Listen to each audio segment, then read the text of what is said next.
Bueno, pues muy buenas noches tengan todos ustedes y también los que nos siguen en las redes sociales.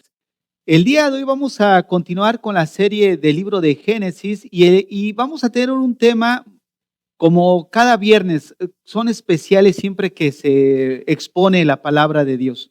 Pero el día de hoy el tema lo he titulado Solo Jesús. ¿Cuántos han escuchado esa doctrina, ese movimiento, ese grupo de pseudocristianos que se aprecian de ser cristianos y tienen este tipo de enseñanza, solo Jesús? El tema que vamos a abordar el día de hoy es dentro de la serie de Génesis, pero justo se presta para abordar este tema y dar una respuesta bíblica ante esta doctrina que es una herejía. Y bueno, el día de hoy vamos con la ayuda del Señor a exponerlo. Quiero que abran el libro de Génesis, capítulo 1, verso 24. Génesis 1, 24. Génesis 1, 24 dice así: Luego dijo Dios, produzca la tierra seres vivientes según su género, bestias y serpientes y animales de la tierra según su especie. Y fue así.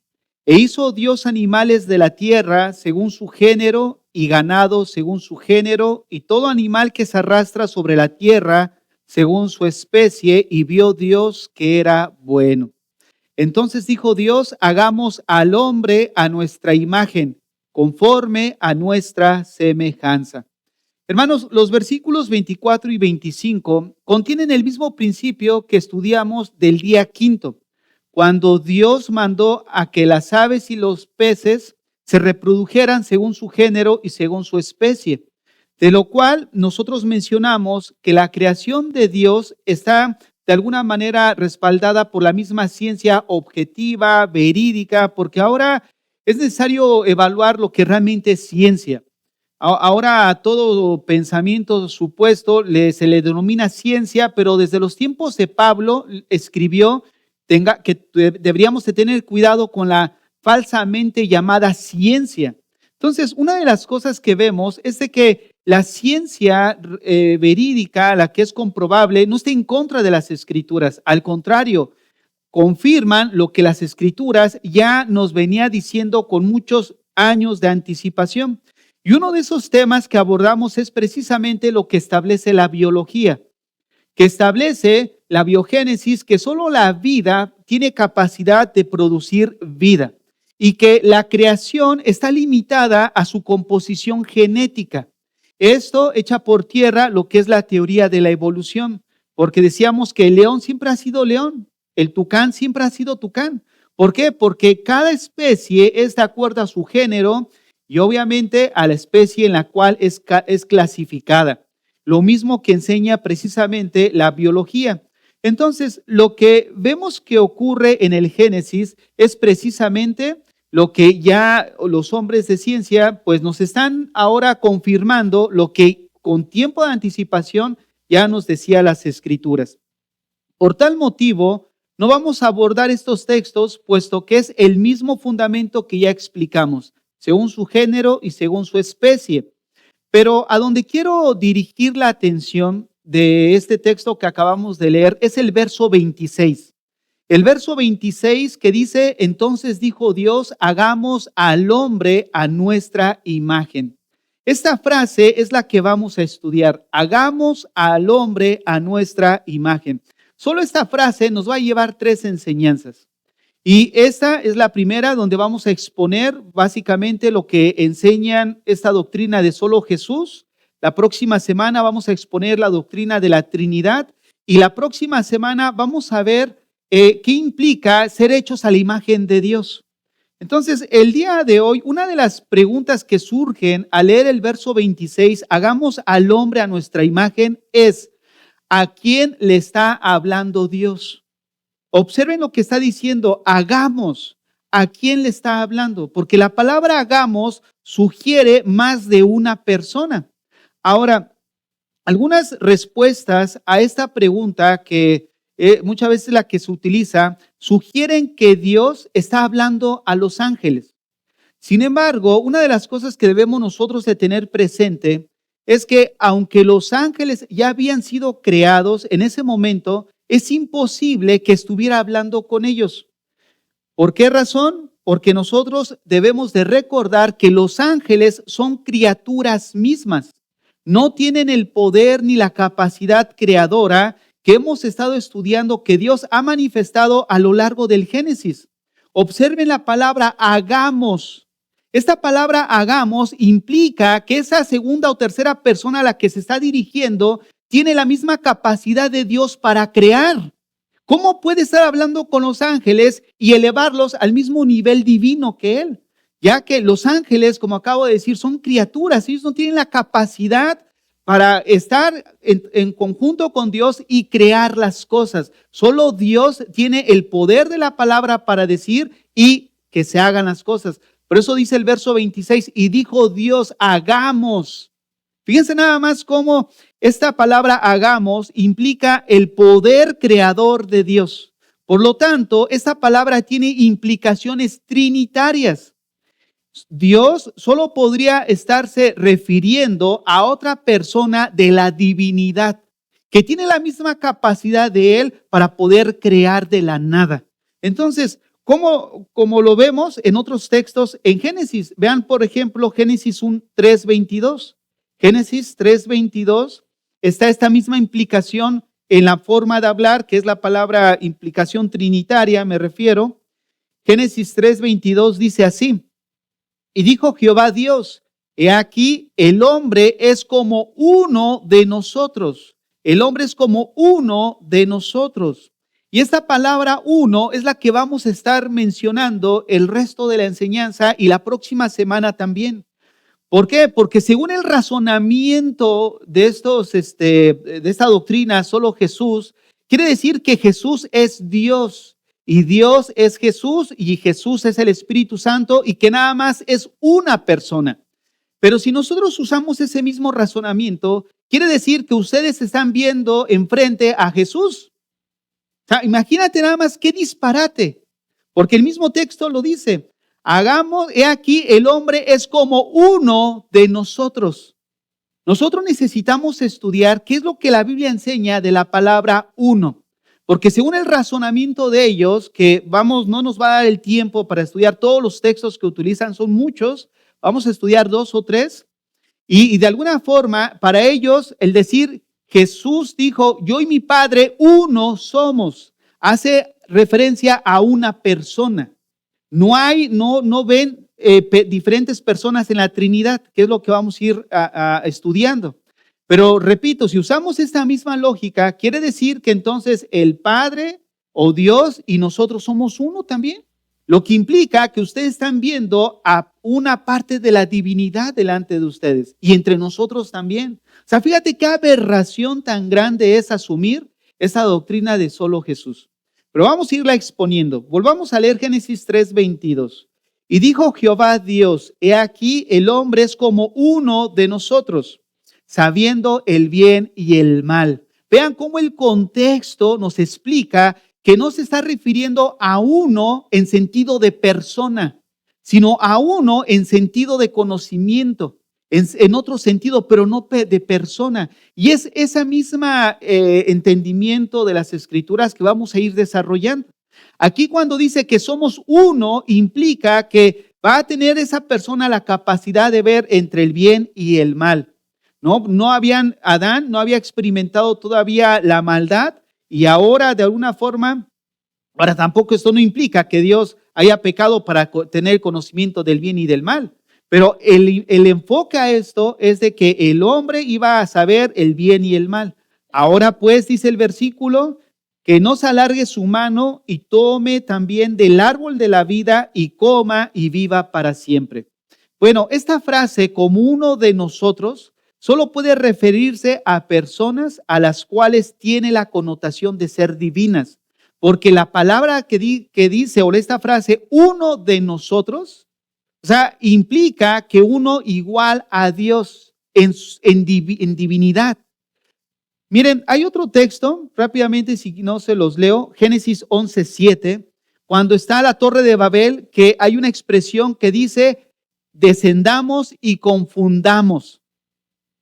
Ahora, en Juan capítulo 10, verso 33, No lo vamos a leer, pero resulta que los escribas y fariseos y los judíos querían apedrear a Jesús.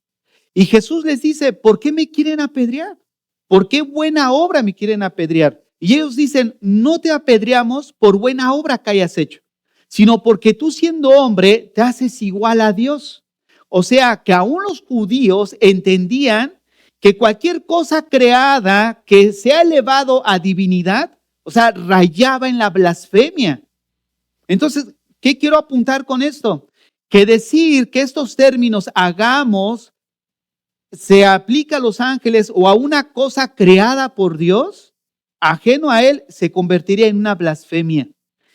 Por lo tanto, esta palabra hagamos y descendamos implica más de una persona, pero que tiene el nivel divino como Dios. De lo contrario, sería una blasfemia. ¿Por qué? Porque ese hagamos implica personas que tienen la misma capacidad que Dios tiene. Entonces, quiero aprovechar, como ahorita yo les decía, el versículo 26 de Génesis 1, Génesis 1, 26, donde dice, y dijo Dios, hagamos al hombre a nuestra semejanza. Quiero aprovechar este texto en el cual hay implicaciones trinitarias para dar una respuesta bíblica a una doctrina que últimamente la he escuchado. Ha llegado con fuerza. Cerca de aquí hay iglesias con esta doctrina y quiero abordar para que tengamos una base bíblica de qué es lo que la Biblia enseña al respecto. Fíjense, hay algo bien curioso. Leyendo algunas situaciones acerca del tema, me encontré con una persona que escribió un artículo y decía, el problema de las personas que son solo Jesús es solo en malentender que no hay una Trinidad. Y ellos asumen que el Padre es Jesús y el Espíritu Santo es Jesús. Por lo tanto, hay una sola persona. Pero todo lo demás están bien. Déjenme decirles algo, eso es un error. ¿Por qué razón? Porque el Nuevo Testamento habla de un solo tema en particular, la obra de Cristo, su vida, su muerte y su resurrección. De hecho, toda la Biblia gira en torno a la persona de Cristo. Todo está alrededor de Él. Y si nosotros no tenemos bien específico quién es Él dentro del contexto bíblico, todo lo demás va a girar en torno a acomodarlo de acuerdo a cómo yo percibo a la persona de Cristo en la Biblia. Lo que quiero decir que todo pensamiento o sistema teológico va a ajustarse a la perspectiva que tú tienes. O sea, el hecho, miren, por ejemplo, si nosotros decimos o afirmamos como ellos dicen que Jesús es Dios, la persona de Dios son la misma persona, entonces te quiero preguntar, ¿quién murió por nosotros? Ellos afirman que fue Dios, pero Isaías 53:10 dice que Jehová quiso quebrantar al Hijo. O sea, cuando dice Jehová quiso, está hablando de dos personas distintas. Y Juan 3:16 dice, porque de tal manera amó Dios al mundo que dio a su Hijo. Entonces, si nosotros pensamos que el único problema de esta doctrina es de que tienen un concepto errado de lo que es la Trinidad, déjenme decirles algo, todo está mal, todo sistema que ellos utilizan está mal, porque lo tienen que acomodar de acuerdo a lo que ellos perciben de la persona del Hijo de Dios. ¿No? Romanos 8:32. Dice que Dios no escatimó a su propio Hijo, sino que Él quiso quebrantarlo. Lo que nos habla de dos personas distintas. Y esto es algo que vamos a ir estudiando la próxima semana, porque sí es importante que nosotros veamos que esto no se trata de, bueno, pues nada más tienen ese pequeño error, pero todo lo demás, pues está bien. Déjenme decirles algo lo que dice segunda carta a Juan. Capítulo 1, verso 7, carta de Juan, porque muchos engañadores han salido por el mundo, que no confiesan que Jesucristo ha venido en carne. Quien esto hace es el engañador y el anticristo. Ahora, aquí la palabra Jesucristo es una palabra compuesta. Cuando se habla de Jesús, se está refiriendo a la humanidad de Él. Pero cuando es Cristo, se refiere a la divinidad. Pero cuando es una palabra compuesta, Jesucristo, se refiere a Jesús hombre y Jesús Dios. Aquí quiero aclarar algo. Jesús no es 100% hombre y Jesús no es 100% divino. Esa frase está mal aplicada. ¿Por qué? Porque si yo digo que Jesús es 100% hombre, no le estamos dando lugar entonces para el área divina. Porque si él es 100% hombre, ¿cómo puede ser 100% Dios? O es 100% Dios o es 100% hombre. Pero no hay lugar porque ya el 100% implica su totalidad. Lo que la palabra correcta es: Jesús era verdaderamente hombre y verdaderamente divino. ¿Por qué? Porque Jesucristo era verdaderamente hombre, pero también era verdaderamente divino. Pero ese término que se ha acuñado a través del tiempo dentro de la iglesia, que él es 100% hombre, no le estamos dando lugar entonces a la parte divina. Jesús es verdaderamente hombre y verdaderamente divino. Y aquí cuando dice la palabra que niegan que Jesucristo vino en carne, quien esto hace es el engañador y el anticristo. Verso 9.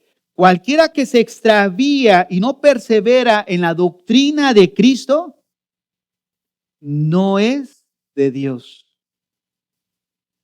Ahora, aquí entra el lado humano, porque muchos pues dicen: ay, no, pero Dios, ¿cómo puede no ser de Dios?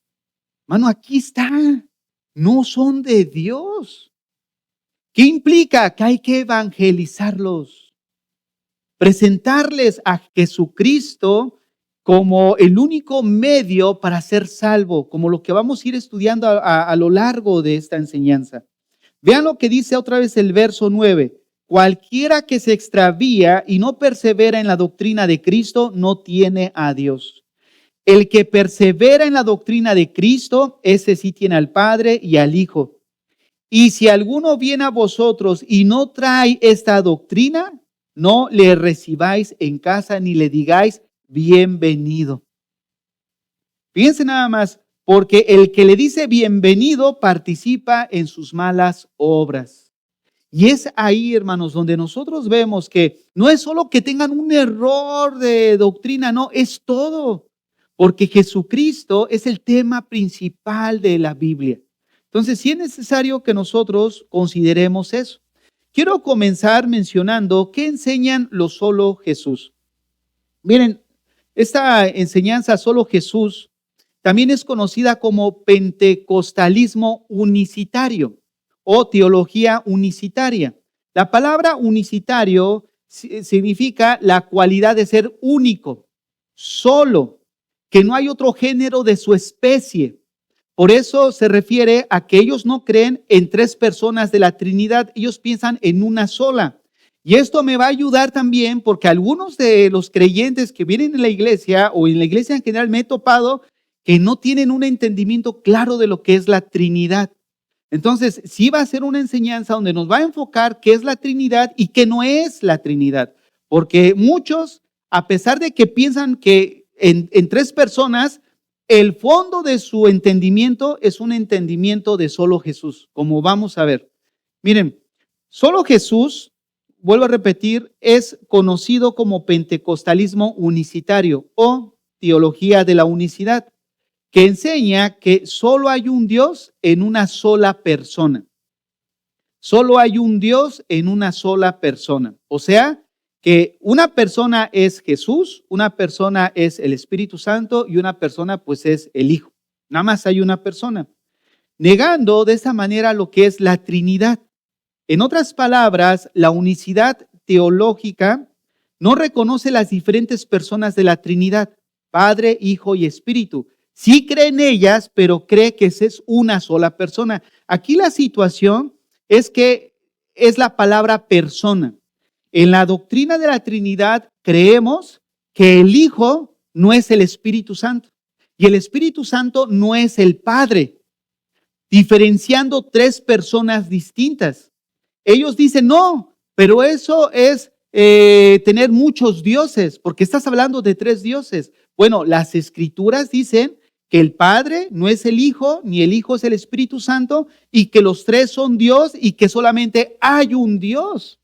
Y ellos no alcanzan a razonar esto. Y como vamos a ver la próxima semana, cómo la Biblia es muy clara en hacer la diferencia de estas tres personas obrando a través de la época desde la creación, ¿no? De la iglesia y del pueblo de Dios. Entonces, esta doctrina enseña que Jesús es el Padre, que Jesús es el Espíritu, o sea, un Dios, una sola persona que se manifiesta en diferentes maneras según la ocasión.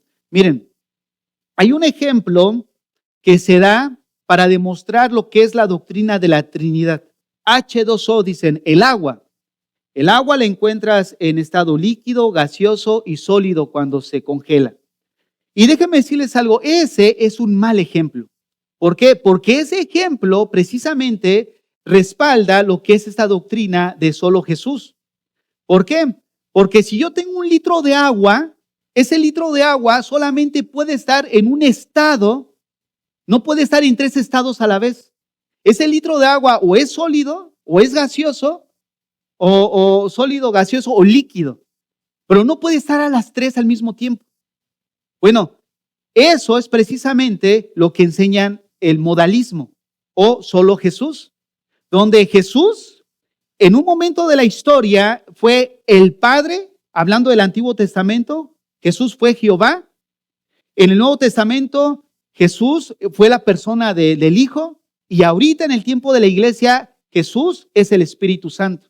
Pero es una sola persona que en un momento dado de la historia se manifiesta de diferente forma dependiendo la ocasión, de diferentes modos. Por eso se llama modalismo, porque ahorita estoy en modo Padre, ahorita en modo Hijo y después en modo Espíritu Santo. ¿Por qué? Porque solamente es una persona. Ellos no creen en 3 personas distintas. Y ellos afirman que entonces esto es politeísmo.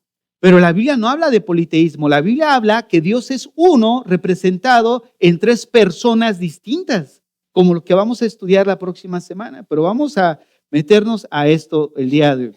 Miren, esto es lo que se conoce también como sabelianismo. ¿Qué es sabelianismo? Déjeme tomar un poquito de agua.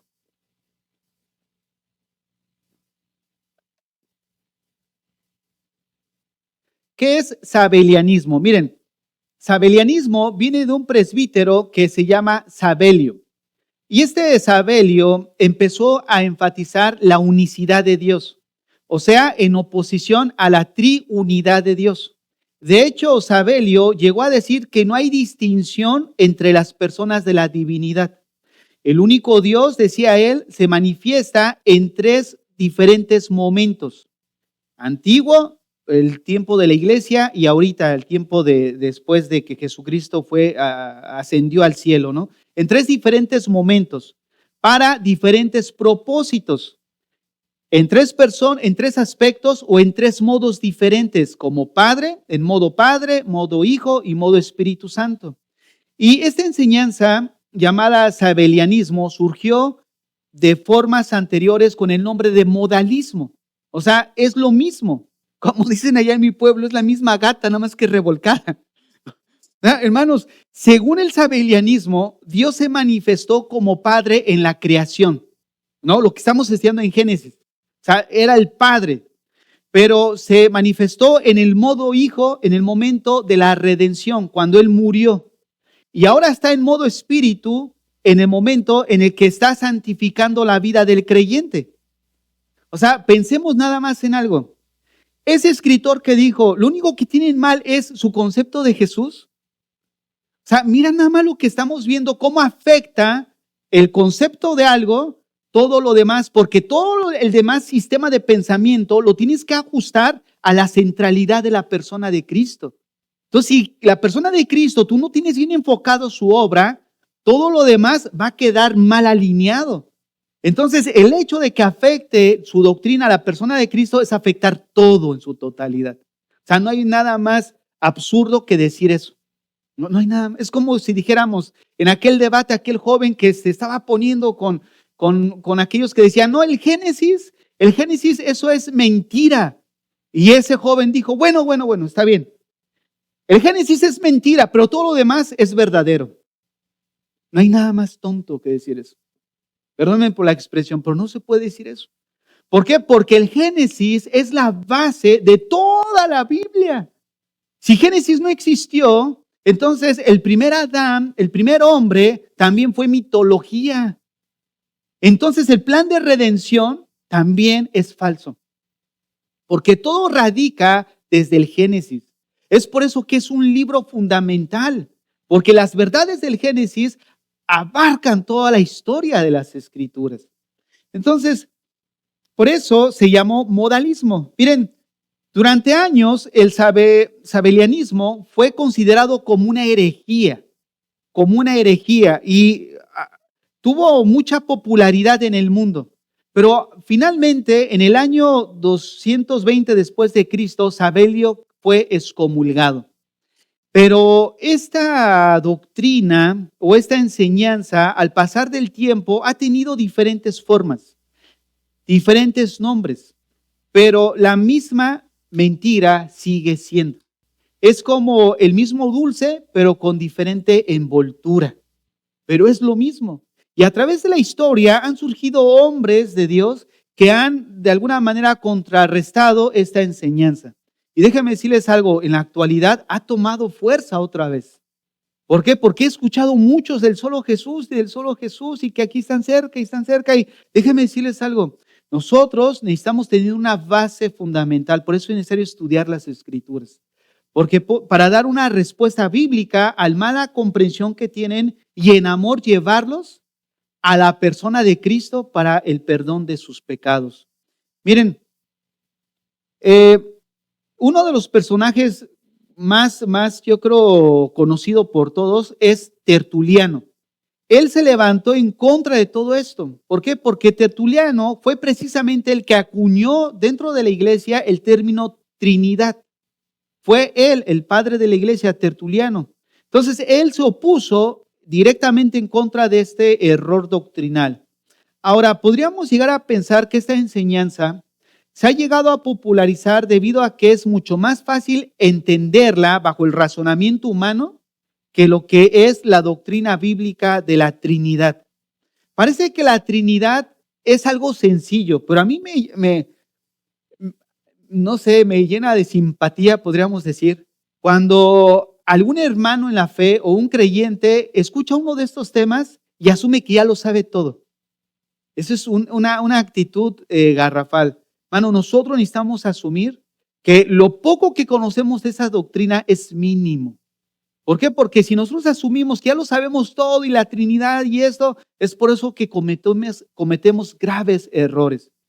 Entonces, una de las cosas que quiero comenzar viendo es de que este tema es muy extenso. Sin embargo, he escogido algunos textos que vamos a utilizar para afirmar lo que ellos creen y qué es lo que realmente enseñan esos textos. Y la próxima semana vamos a estudiar lo que es la doctrina de la Trinidad. Entonces, abran su Biblia en Juan capítulo 10, verso 30. No sé a qué hora comencé, pero lo bueno que después de la hora ya no se paga parqueo y después todavía sigue abierto para llegar a nuestros hogares, no se angustien. Juan 10:30 dice así. Además, la alabanza se tardó. Tiene la culpa la hermana. Juan 10:30 dice así: yo y el Padre uno somos. Yo y el Padre uno somos. Miren, los solo Jesús toman este texto para decir que Jesús y el Padre son la misma persona. Porque así dice el texto, yo y el Padre uno somos. Toman solo una frase del texto y pasan por alto el contexto. Pierden de vista lo que está ocurriendo y el por qué Jesús menciona que Él y el Padre son uno. Para poder nosotros entenderlo, necesitamos leer el texto completo para ver su contexto. Y no sacar solo esa frase, yo y el Padre uno somos. Sí, pues en Génesis también dice que hizo la creación, el hombre, como ellos, o sea, igual a ellos, o sea que nosotros también tenemos cierta divinidad y eso es un error. Entonces, el asunto aquí es, ¿qué significa uno? Vamos a leer Juan capítulo 10, pero desde el versículo 22. Juan 10:22. Celebrábase en Jerusalén la fiesta de la dedicación. Era invierno y Jesús andaba en el templo por el pórtico de Salomón. Y le rodearon los judíos y le dijeron: ¿hasta cuándo nos turbarás el alma? Si tú eres el Cristo, dínoslo abiertamente. Jesús le respondió: os lo he dicho y no creéis. Las obras que yo hago en nombre de mi Padre, fíjense cómo claramente está habiendo una distinción de personas. O sea, él no puede decir las obras que yo hago en mi mismo nombre. O sea, es un error, ¿no? Incluso hasta gramatical, podríamos decir. Eso no, bueno, vamos a seguir leyendo mejor. Dice: yo hago en nombre de mi Padre, ellas dan testimonio de mí, pero vosotros no creéis, porque no sois de mis ovejas, como os he dicho. Mis ovejas oyen mi voz y yo las conozco y me siguen. Y yo les doy vida eterna y no perecerán jamás, ni nadie las arrebatará de mi mano. Este versículo es clave. Vamos a volverlo a leer. Verso 28. Y yo les doy vida eterna y no perecerán jamás, ni nadie les arrebatará de mi mano. Ahora la pregunta es, ¿cuál es el propósito de Jesús para con las ovejas? Darles seguridad, ¿no es cierto? Son mis ovejas y nadie las va a arrebatar de mi mano. O sea, hay un propósito en lo que Jesús está haciendo, cuidar de las ovejas. Verso 29. Mi Padre que me las dio es mayor que todos y nadie las puede arrebatar de la mano de mi Padre. O sea, el propósito de Jesús es guardar las ovejas. ¿Y cuál es el propósito del Padre? Nadie las va a arrebatar de su mano también. Fíjense cómo Jesús dice: nadie las va a arrebatar de mi mano. Y tampoco nadie las va a arrebatar de la mano de mi Padre. Ahora, el verso 30 dice: yo y el Padre, uno somos. ¿En qué sentido? En propósito, en interés, no en persona. El mismo contexto nos lo dice. O sea, es como si dijéramos, por ejemplo, un equipo de fútbol. Un equipo de fútbol, todos tienen un mismo interés: ganar la copa. ¿No es cierto? O sea, hay una misma intención. Está compuesto por 11 jugadores, pero hay un mismo propósito, hay una unidad en interés. Todos se van a poner la camiseta y van a dejar todo en el campo. Hay interés.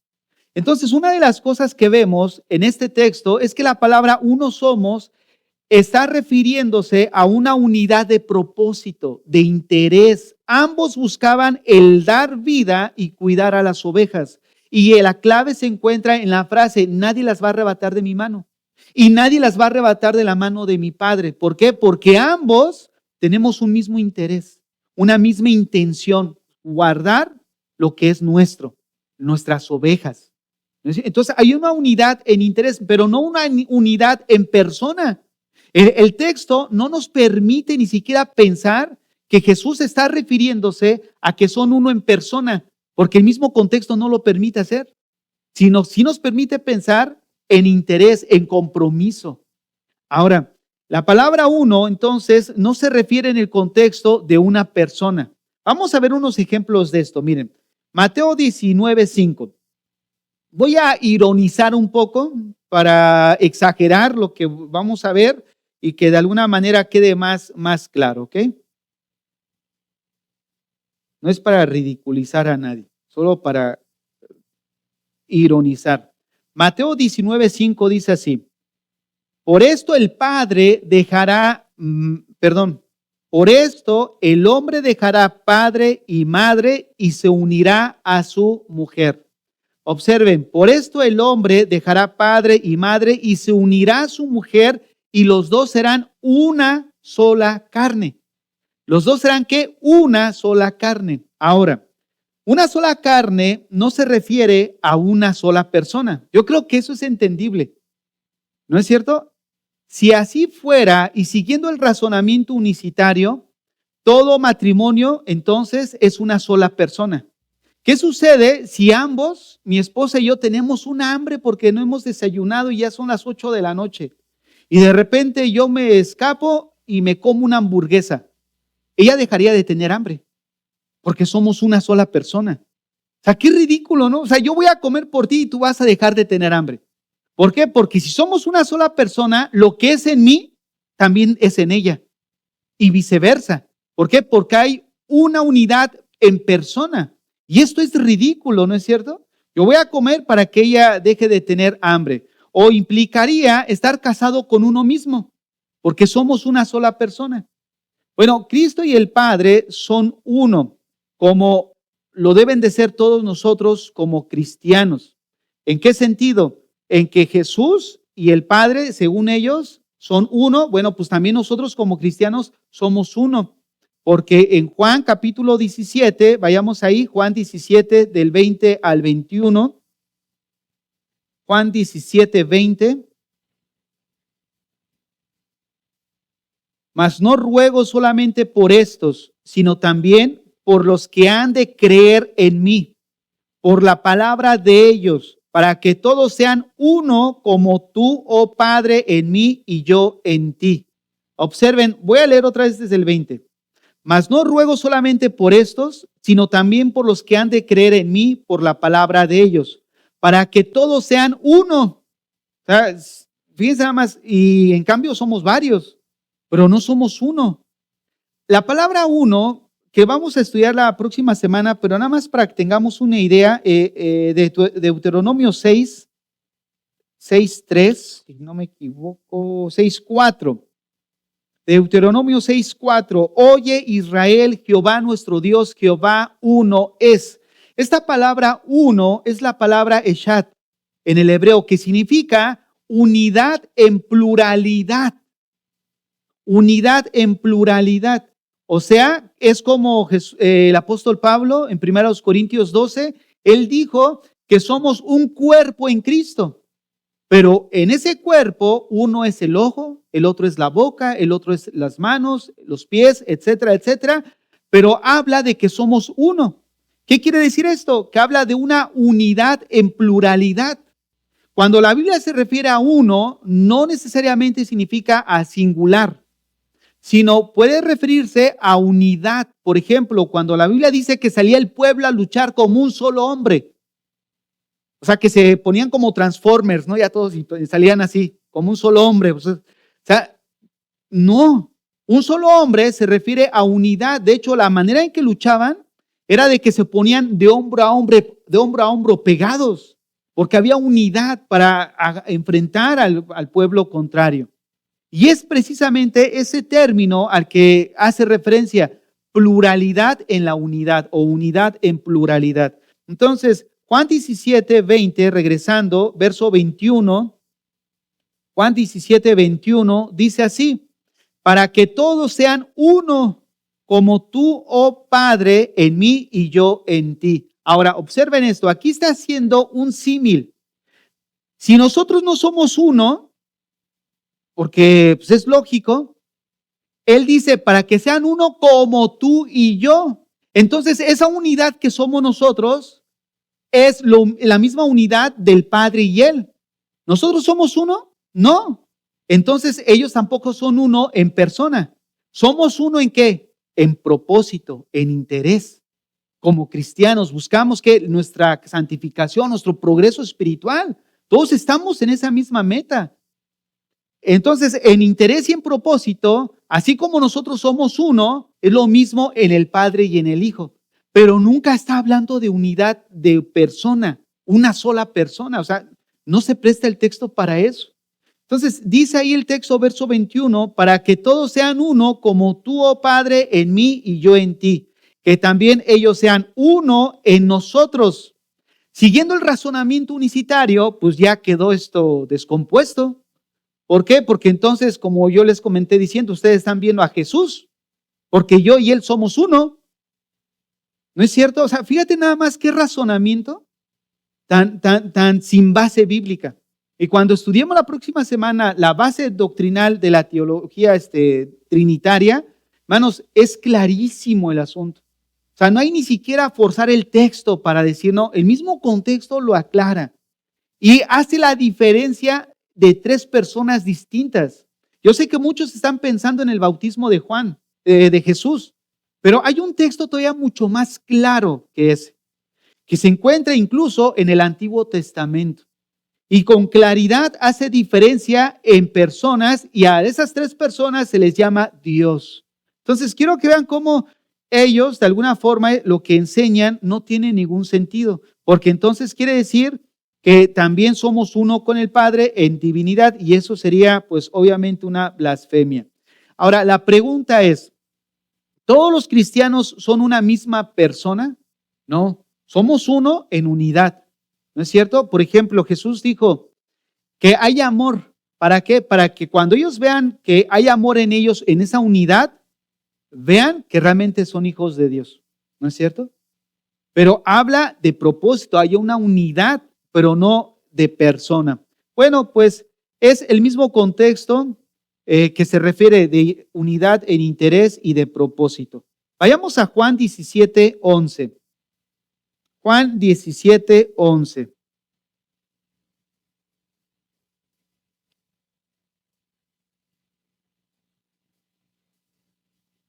Y ya no estoy en el mundo, mas estos están en el mundo, y yo voy a ti, Padre Santo. Vean cómo siempre que Jesús habla acerca de su Padre, siempre se ve la distinción de dos personas.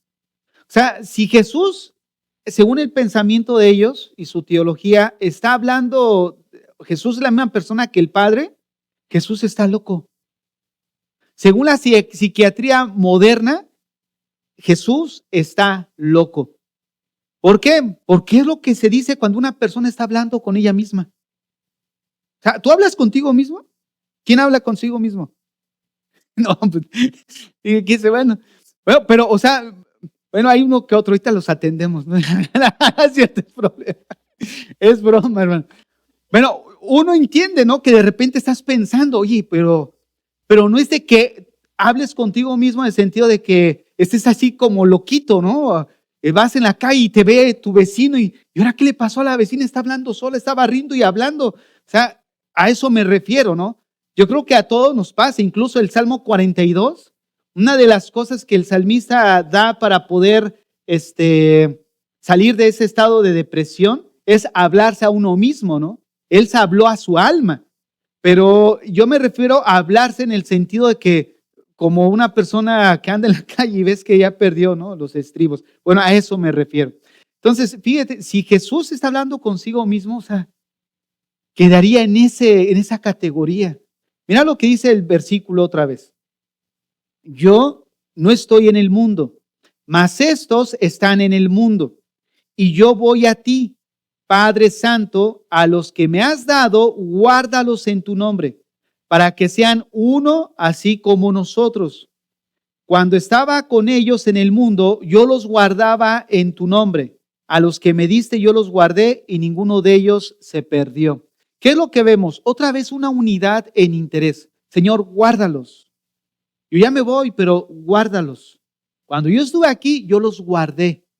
Que ellos sean uno, así como tú y yo, en propósito, no en persona. O sea, eso sería algo que no tiene sentido, ¿no es cierto? Miren, pasemos a otro texto, primera carta a los Corintios, capítulo 3, versos 5 al 7.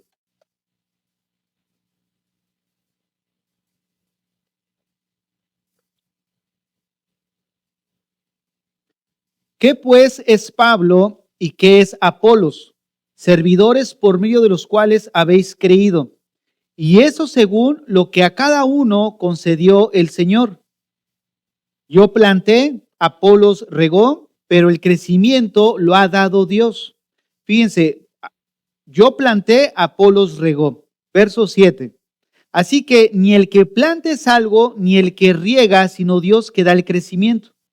Y el que planta y el que riega son una misma cosa. Si interpretamos la misma pensamiento de unicitario, ¿qué estamos diciendo o qué queremos decir cuando en este texto que dice son una misma cosa? O sea, ¿quiere decir que Pablo a veces era Apolos? ¿O acaso quiere decir que ocupaban un mismo cuerpo? Pues no, están hablando en unidad de propósito. ¿Cuál? El crecimiento de la iglesia. Todos trabajamos en una misma unidad de idea, de pensamiento, de objetivo, pero todos hacemos una diferente labor porque somos personas distintas, pero hay una misma unidad en propósito y es bajo esa unidad la cual Jesús dijo, yo y el Padre uno somos. Yo los he guardado y nadie los quitará de mi mano, así como nadie los quitará de tu mano. Unidad. Ahora, segundo ejemplo, Juan 14, 8. Juan 14, 8 al 9. Felipe le dijo, Señor, muéstranos al Padre y nos basta. Jesús le dijo, tanto tiempo hace que estoy con vosotros y no me has conocido, Felipe. Fíjense nada más, esto es interesante. Felipe le dijo, Señor, muéstranos al Padre y qué, y nos basta. Y dice, Jesús le dijo, tanto tiempo hace que estoy con vosotros y no me has conocido. O sea que aparentemente el texto se apunta a que conocer al Hijo es como si estuviéramos tratando con el mismo Padre. Y esta es la idea que los unicitarios tienen del texto. Pero vamos a seguir estudiando. Jesús, verso 9, le dijo, ¿tanto tiempo hace que estoy con vosotros y no me has conocido, Felipe? El que me ha visto a mí, ha visto al Padre. ¿Cómo pues dices tú, muéstranos al Padre? Miren, este texto lo toman los unicitarios, repito, para enseñar que Cristo y el Padre son la misma persona. O sea, que al ver a Cristo es como ver a Dios. Pero si tenemos en mente lo que acabamos de explicar en los textos anteriores de que hay una unidad, es como si dijéramos, supongamos que hay una exposición en la escuela y te toca trabajar en equipo, pero se trata de un equipo solamente en pareja. Y resulta que viene la profesora, va a evaluar al primero al primer alumno y después al segundo alumno, y los dos ya entendieron cuál es el propósito de la exposición y cuál es la intención. Buscan sacar 10 al exponer tal cierto tema. La situación es, al presentar, por ejemplo, Marquitos su exposición, y si es la misma temática, si pasa de alguna manera Lucas, ¿qué van a ver? Pues van a ver la misma exposición. O sea, lo que quiero mencionar es que es como si alguien tiene una intención en su corazón respecto a, ¿cómo le puedo decir? No sé si han escuchado esa expresión. Oye, fíjate que pedí un favor y hablé con fulanito. ¿Será que me puedan hacer la labor de lo que le estoy pidiendo? Y esta persona dice, no, hablaste con él, es como si hablaras conmigo. No, ese es más claro, ¿no? No, hablar, o mira, háblate con, no sé, Edgar, porque si hablas con Edgar es como si estuvieras hablando conmigo. Es esa idea la que tiene el texto. O sea, volvamos otra vez a Juan 14. Felipe le dijo, Señor, muéstranos al Padre y nos basta. Jesús le dijo, ¿tanto tiempo hace que estoy con vosotros y no me has conocido, Felipe? El que me ha visto a mí, ha visto al Padre. Miren, una de las cosas que nosotros vemos es que Jesucristo es la imagen misma de Dios. Ver a Jesús es ver al Padre. ¿Por qué?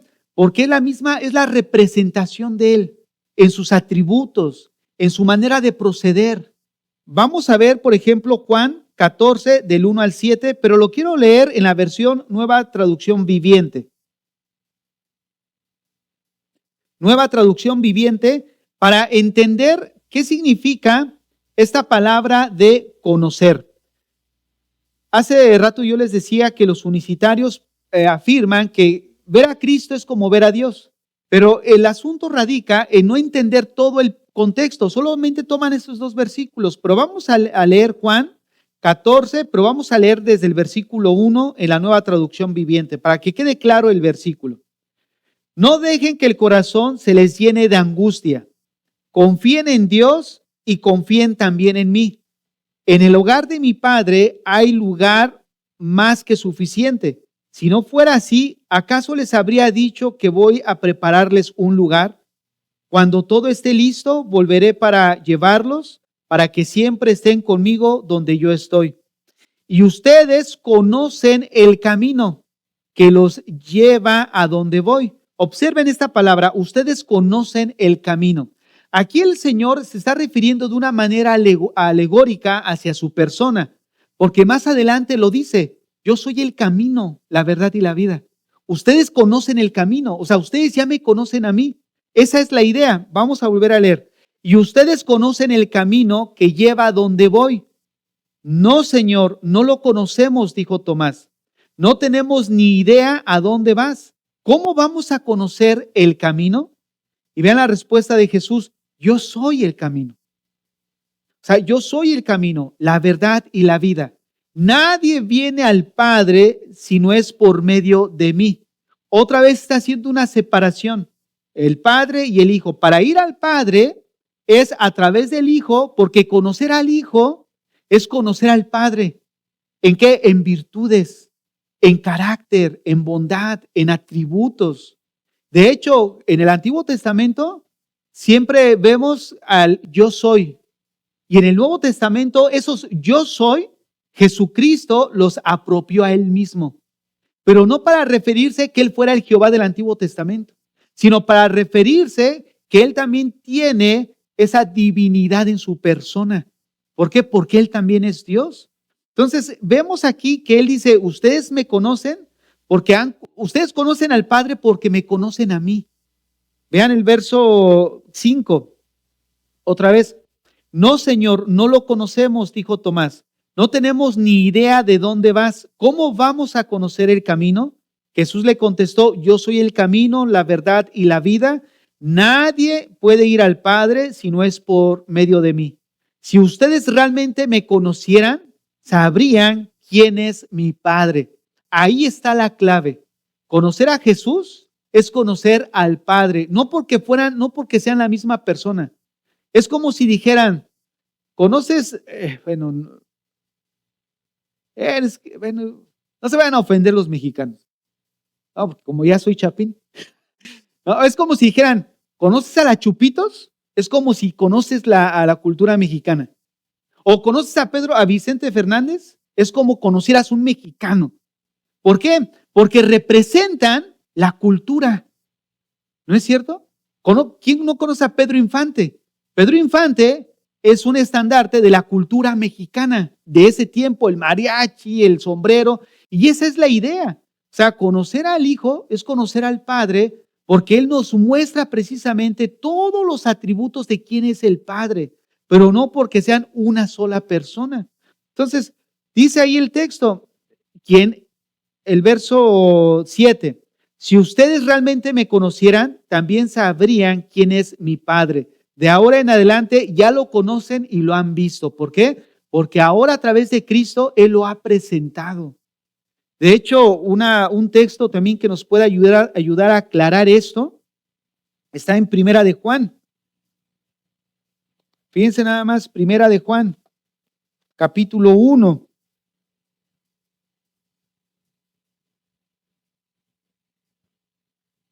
Verso 2. Bueno, voy a leer desde el verso 1. Lo que era desde el principio, lo que hemos oído, lo que hemos visto con nuestros ojos, lo que hemos contemplado y palparon nuestras manos tocante al verbo de vida, o sea, hablando de Jesús, porque la vida fue manifestada y la hemos visto y testificamos. Y os anunciamos la vida eterna, la cual estaba con el Padre y se nos manifestó. Lo que hemos visto y oído, eso os anunciamos, para que también vosotros tengáis comunión con nosotros, y nuestra comunión verdaderamente es con el Padre y con su Hijo Jesucristo, haciendo división. Estas cosas os escribimos para que vuestro gozo sea cumplido. Y observa esto, este es el mensaje que hemos oído de Él y os anunciamos. Dios es luz. O sea que Jesucristo vino aquí a darnos el mensaje del Padre. ¿Por qué? Porque al conocer a Jesús es conocer al Padre, porque es la misma intención, el mismo interés, el mismo mensaje. Esa es la intención. Vayamos a Colosenses capítulo 2, verso 15, un texto que nos ayuda a reforzar lo que estoy diciendo.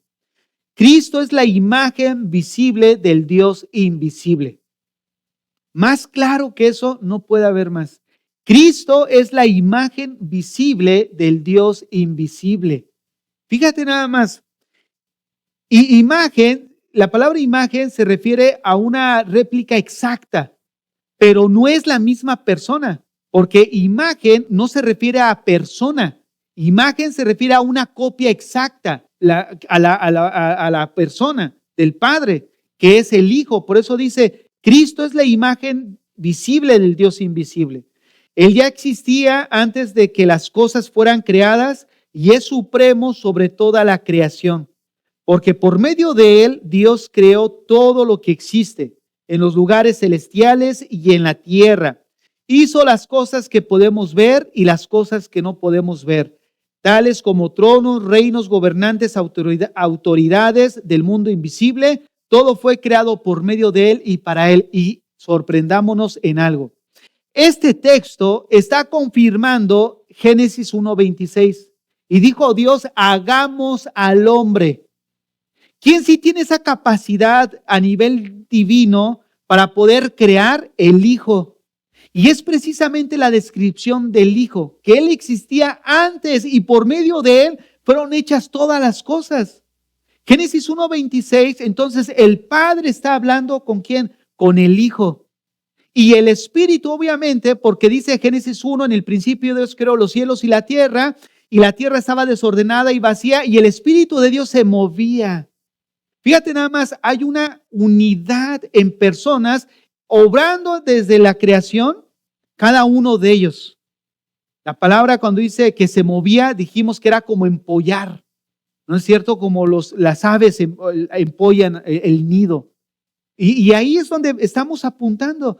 Jesucristo es el que estaba con el Padre, con el que sí podía crear lo que estamos viendo a nuestro alrededor. Esta es versión Nueva Traducción Viviente en Colosenses 2:15. Vamos a volver a leer y nos dirigimos hacia el final. Cristo es la imagen del Dios invisible. Él ya existía antes de que las cosas fueran creadas y es supremo sobre toda la creación, porque por medio de Él Dios creó todo lo que existe en los lugares celestiales y en la tierra. Hizo las cosas que podemos ver y las que no podemos ver, tales como tronos, reinos, gobernantes, autoridades del mundo invisible. Todo fue creado por medio de Él y para Él. Él ya existía antes de todas las cosas y mantiene unida toda la creación. Mantiene unida. Él es la fuerza que mantiene todo. Miren, la tierra sigue girando sobre su eje. O sea, pensemos en algo. Algo que surge estático, para que avance, tuvo que haber recibido una fuerza. La pregunta es, ¿quién empujó la tierra? ¿Quién ejerció esa primera fuerza? Tuvo que haber sido Dios. No hay otra explicación más que esa. Pero como hemos estudiado, profesando ser sabios, se hicieron necios. Hermanos, la palabra imagen significa una revelación o representación exacta, ¿no? La que tiene el Hijo del Padre. El Padre se mostraba entonces en la vida del Hijo. ¿Por qué? Porque era su representación, pero no era una persona, igual que hablando de una misma persona. Hablando acerca del bautismo, y con esto para tener el último punto, porque generalmente se dice, oye, ¿y bautizamos en el nombre de Jesús, en el nombre del Padre, del Hijo o del Espíritu Santo? Bueno, generalmente ellos bautizan obviamente en el nombre de Jesús. O sea, observen cómo tú concibas un concepto, todo lo demás lo tienes que girar en torno a eso, más cuando es central, como en este caso la persona de Cristo. Ahora, en el año 1913 hubo un culto de bautismos en California y un predicador observó que los apóstoles siempre bautizaban precisamente a los convertidos en el nombre de Jesús y nunca emplearon la fórmula trinitaria que encontramos en Mateo, en el nombre del Padre, del Hijo y del Espíritu Santo. Bueno, pues este pastor Juan Chepe, predicador pentecostal, al oír estas palabras, pasó toda la noche en oración y tuvo una revelación sobre el poder que hay en el nombre de Jesús. Y realmente hay poder en el nombre de Jesús. Pero observen, estando en el campamento, junto con otros pastores, empezaron ahí a echarle asunto al tema. Y resulta que estudiaron el libro de los Hechos y llegaron a la conclusión de que el verdadero bautismo tenía que ser hecho en el nombre de Jesús.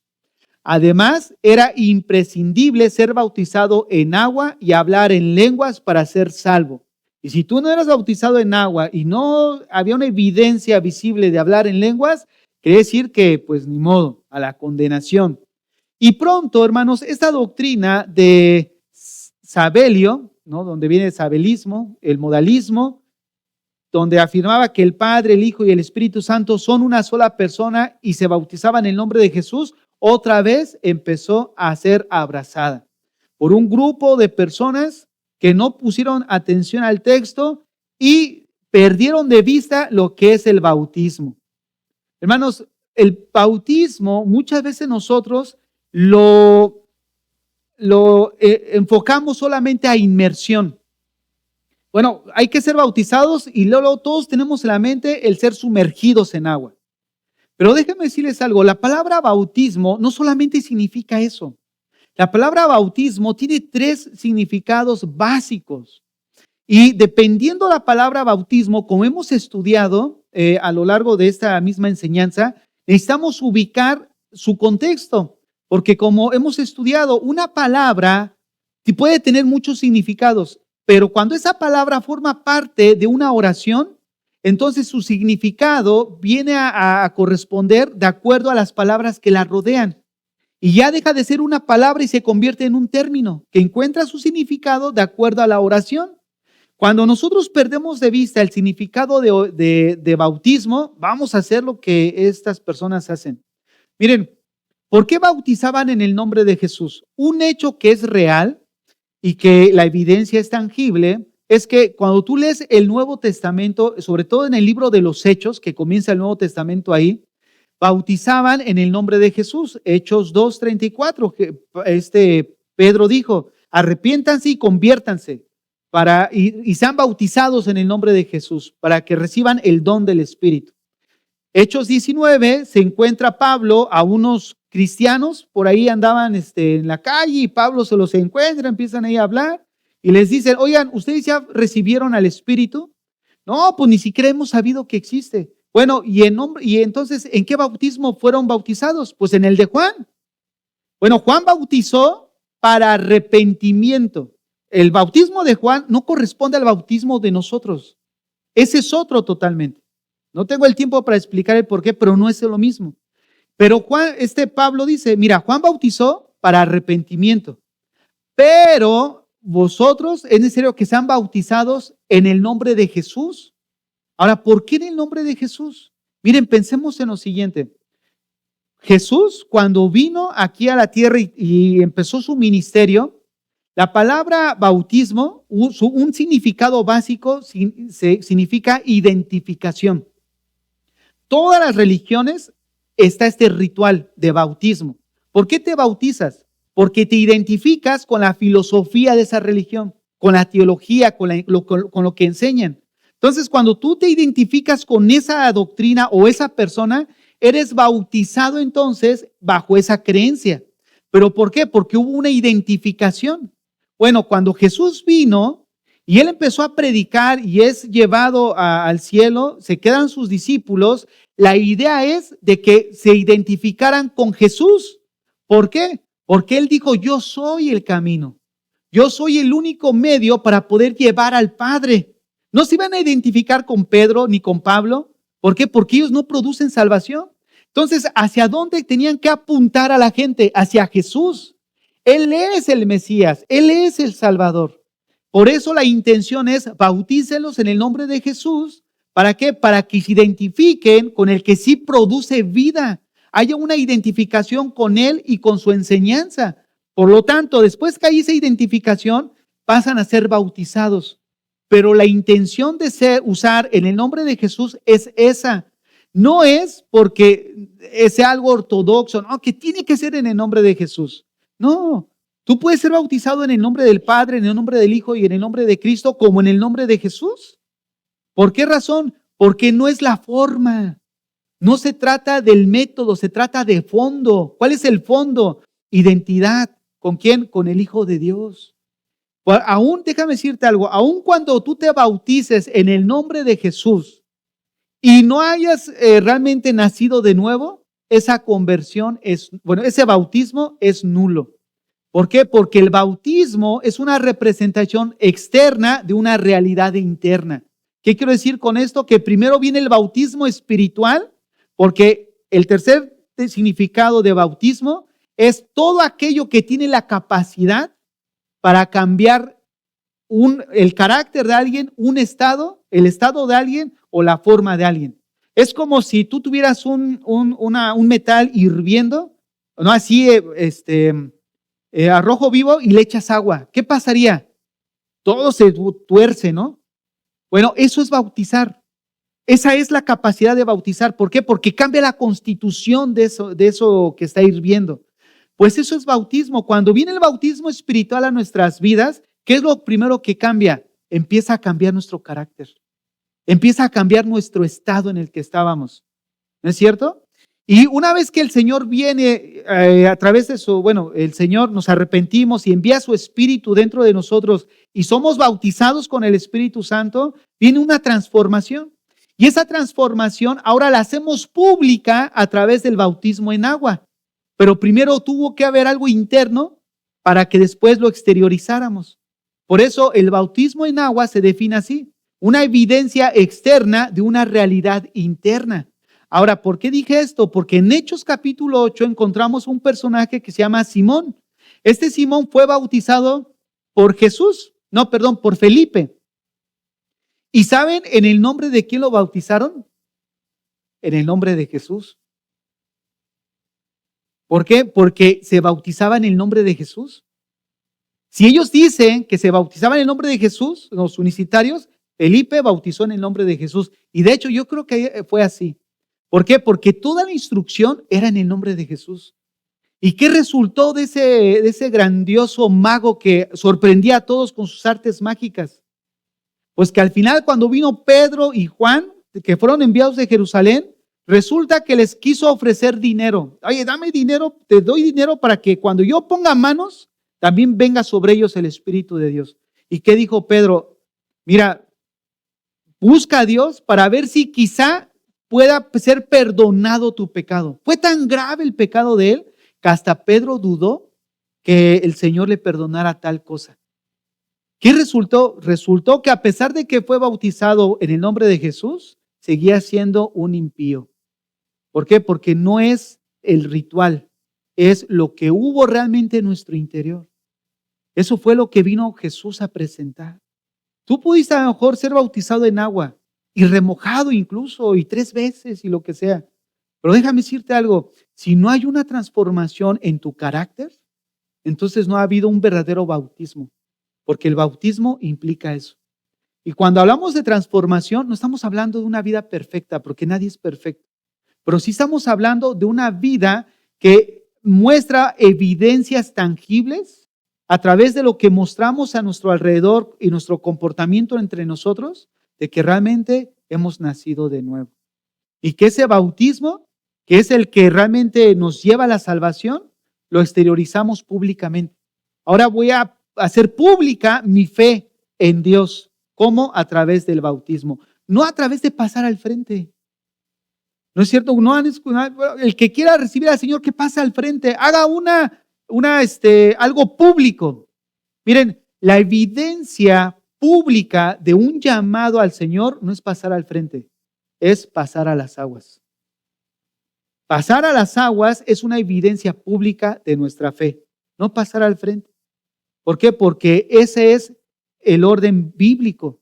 No, a ver, ¿cuántos han ido a las Escrituras y escucharon a Pedro después de Hechos 2 y Hechos 3? Ahora ustedes que han escuchado el Evangelio, pasen al frente para que muestren que se han arrepentido. No dice eso. ¿Qué les dijo? Arrepiéntanse y conviértanse y sean bautizados. ¿Por qué? Porque el bautismo es la evidencia realmente de una profesión de fe. Es por eso que nos bautizamos en obediencia, porque es una profesión de fe. Estamos diciendo públicamente que hemos creído en Cristo Jesús. Cierra tus ojos ahí donde estás.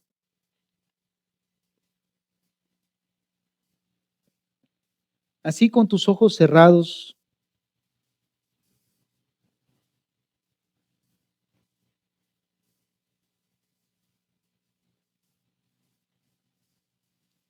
Padre, en esta hora, Señor. No cabe duda, Padre, que hasta nuestra oración es trinitaria, Señor. Porque podemos elevar nuestra oración a ti por medio de tu Hijo Jesucristo, apoyados de tu Santo Espíritu, Señor. Que tu palabra dice que aun cuando nosotros venimos en oración y muchas veces no sabemos qué orar, el Espíritu intercede por nosotros con gemidos indecibles. Señor, aún la oración es trinitaria, oh Dios. Oramos al Padre en el nombre del Hijo, fortalecidos con tu Santo Espíritu. Señor, ayúdanos y que este mensaje llegue, Señor. Aquellos que pudieran estar abrazando una doctrina, que ellos creen que están seguros en eso, pero eso no es la doctrina de Cristo. Esa no es la doctrina, Señor. Padre, tú no moriste en una cruz. Tú fuiste el autor intelectual de la muerte de tu Hijo Jesucristo. Fue tu voluntad. Tú decidiste colocarlo ahí para ser quebrantado por causa nuestra. Señor, gracias. Y a la vez perdónanos. Porque muchas veces no somos agradecidos con lo que tú hiciste en la cruz. Perdónanos. Ayúdanos, Señor, en nuestro corazón a llevar una vida en agradecimiento a través de una vida de obediencia a ti, Señor. Porque no escatimaste a tu propio Hijo, sino que lo entregaste, Señor. Aquí están nuestras vidas, aquí está nuestro corazón. Y te damos gracias, Señor, por ese amor que manifestaste en la muerte de tu Hijo Jesucristo a favor de nosotros. En esta noche, Señor, quiero hacer un llamado a aquellos que de alguna manera creen que a pesar de que han sido bautizados, creen estar firmes o que han abrazado esta doctrina, Señor, de lo solo Jesús. Te ruego, Señor, que tú abras sus ojos, que ellos puedan ver, Señor, con claridad las verdades de las doctrinas de Cristo. Y puedan mirar, Señor, que solo han abrazado una doctrina que los va a llevar a la condenación. Porque el texto es claro, Señor. Solo a través de Cristo podemos llegar a ti. ¿Cómo podríamos llegar a través de Cristo hacia su misma persona? ¿Cómo podría Él tener el mismo ser intermediario si su intención es que nosotros vengamos a Él? Oh Dios, en esta hora venimos a rogarte que obres en nuestros corazones y también en aquellos, Señor, que de alguna manera no han venido a ti y que no han conocido al Padre porque no te conocen a ti, Señor. Queremos conocerte, aprender más de ti, para estar seguros en la doctrina de Cristo, Señor. Nos encomendamos a tu gracia y te agradecemos por ese sacrificio, Señor. Te agradecemos por el Consolador que ahora mora dentro de nosotros, porque no nos has dejado huérfanos. En el nombre de Jesús, amén.